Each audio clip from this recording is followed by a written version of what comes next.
பறக்க ஆசைப்பட்ட ஆமை. ஒரு காட்டில் டாபி என்ற பெயருடைய ஆமை வசித்து வந்தது. அந்த ஆமை தனது முதுகிலேயே வீட்டை சுமந்து செல்வதால் மிகவும் சோர்வடைந்து வந்தது. ஒரு நாள் ஆமை நடந்து செல்லும் போது, இந்த ஓட்டை என்னால் சுமப்பதற்கு கடினமாகவே உள்ளது.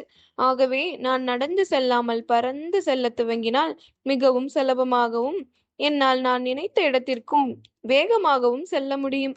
ஆகவே அருகில் உள்ள ஒரு உயரமான மலை மீது சென்று தரையை அடைவதற்கு குதித்து முயற்சி செய்தது.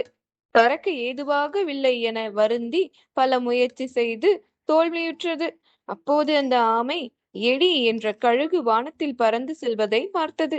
பொறாமையுடன் அந்த கழுகை பார்த்து, அன்பார்ந்த எடி, உன்னைப் போல் வானத்தில் மேலே பறப்பதற்கு எனக்கு கற்றுக்கொடு என்று கேட்டது.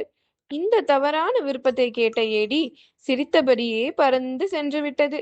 ஆமை வருத்தப்பட்டது. நீதி: இருப்பதை விட்டுவிட்டு பறப்பதற்கு ஆசைப்படக்கூடாது.